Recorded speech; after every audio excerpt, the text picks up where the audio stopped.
The third part of the story, Inside the Inside, continues.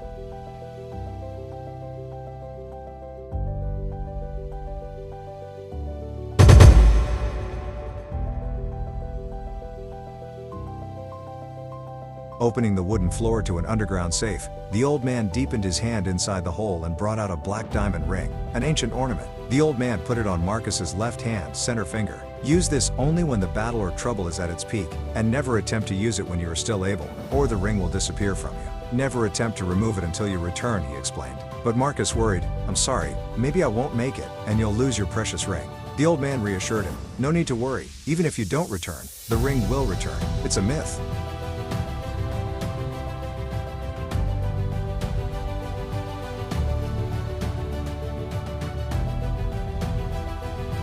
The old man moved closer to Marcus. No one but you can save them. He embraced him inside. At that, Marcus left, and the journey began. The old man called all 7 of Marcus's men in the house to keep everything confidential for Marcus's safety and the kingdom's salvage. With redeeming hope in his mission and vision, Marcus had determined his fate against all odds. He never looked back. From jungle to sea, sea to desert, desert to forest, forest to ocean, ocean to mountain, Marcus pressed on.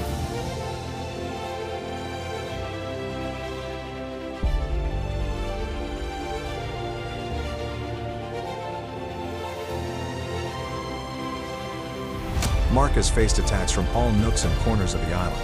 From beasts to bees, anacondas to pythons, scorpions to spiders, leopards to tigers at any time of the hour, day, or night. Marcus wandered on the island for over 7 days without a clue to the whereabouts of the mystery fruits. On the eve of the 7th day, a terrible wind, more like a tornado, blew like the universe had split into pieces. Marcus was blown from height to another. His body tossed about like a rag doll.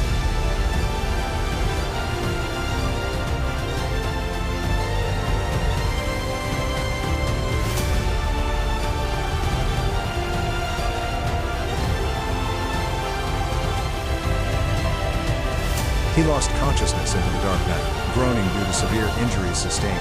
Marcus woke up to the reality of his adventure. Alas, he found the mystery fruits. With pains and bruises all over his body, Marcus crawled to the tree. On attempt to pluck the fruits, the ground started shaking. Marcus lost balance and fell again and again. He put himself together and plucked them one after the other. Just about the time he got the second fruit, the entire island trembled with a landslide all around the island.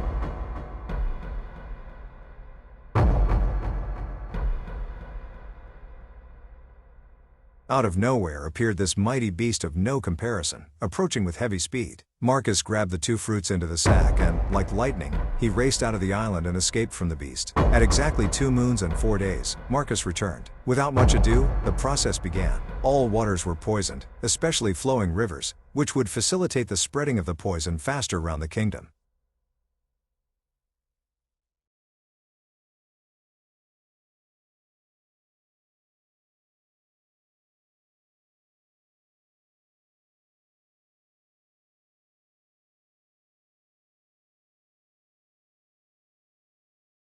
In less than 3 days, hospitals were filled with patients from many provinces. Medical tests were carried out, but to no avail. Only a few people knew about the root cause of the problem. Murat's father, 2 senior doctors from among the provinces, and a few of Marcus's men. The antidote was specifically delayed to enhance the room for more of Malachi's soldiers and allies to be well affected before the antidote was strategically given and distributed to the neighborhoods and provinces.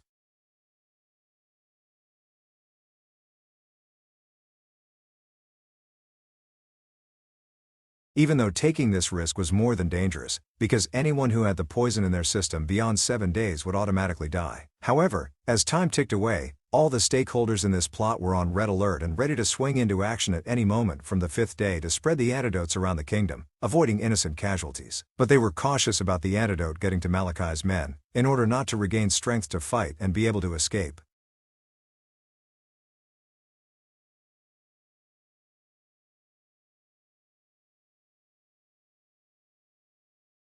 By the eve of the 4th day, information about many Malachi soldiers being seriously affected was confirmed, and their security structure was weakened. Inside the cell, Murat sensed uneasiness in the air, movements, and unusual silence around night, and she thought about Malachi's evil moves that might catch her off guard. She determined and planned to end it all at once. She shouted for guards, pretending to need help, but there was no response, another unusual circumstance. Then she knew at that point that something had actually gone wrong.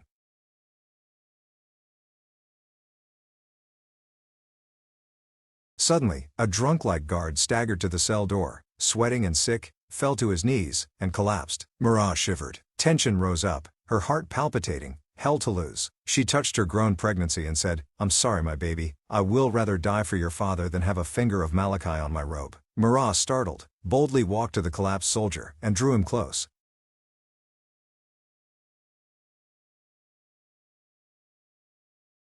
She stretched her hand long enough to reach the body of the lying soldier, went for his jackknife. She got it and hid it in her gown. Her eyes radiated with fire and desperation. Overnight, all strategic locations were captured by Marcus troops. Victoriously, Prince Malachi was captured in his sleep and ridiculously put in chains. He was taken to the council where Marcus and his men were waiting. Without much ado, Malachi and his men were court-martialed and sentenced to death by hanging. With immediate effect, Marcus signed the papers, and Malachi and his men were arranged to be executed.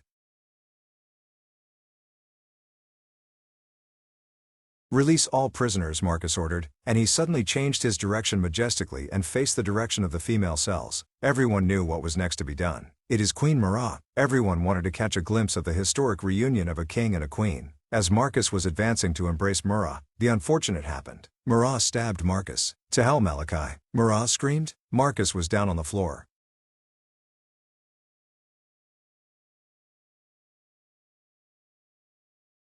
Lieutenant Caesar rushed to the scene, and Mara was confused by Caesar's presence at Heka at this point in time. "Caesar! Caesar!" Mara called over and over again. "A mix-up or dream or what is going on? Can somebody tell me something?" she asked, shivering. "Who is this Caesar?" "It's your husband. It's Marcus," Lieutenant Caesar cried. Everyone was shivering and speechless. Mara slowly went for the face helmet and removed it. "Alas, it's King Marcus Mascot Aurelius of Heka, husband to Mara, father to Lisa and Missa and protector of Heka." No, Mara collapsed, breathless.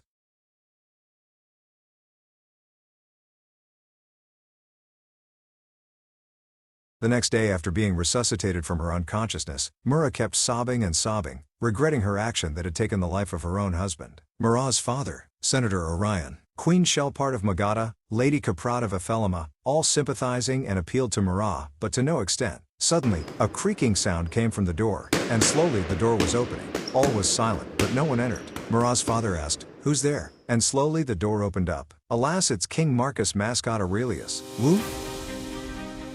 Who?" everyone shouted. "The king is alive. Long live our king." Careless of falling or stumbling, against all odds, Mara jumped off the bed and grabbed the love of her life. Everyone cheered for them. "I'm sorry," Marcus whispered. "I love you," Mara responded. A little after, Mara gave birth to the most beautiful baby boy, the heir of Heka, Commodus Arthur Aurelius, named after his best friend, Major Arthur. Missa and Lisa loved their brother Commodus so much that they were always with him all the time. Prince Malachi was executed along with his 8 allies at the Colosseum, while Mara's father, Augustus Collinius, died on his way to Ephelema. The same day the Malachi group were executed, at the age of 117 years. The end?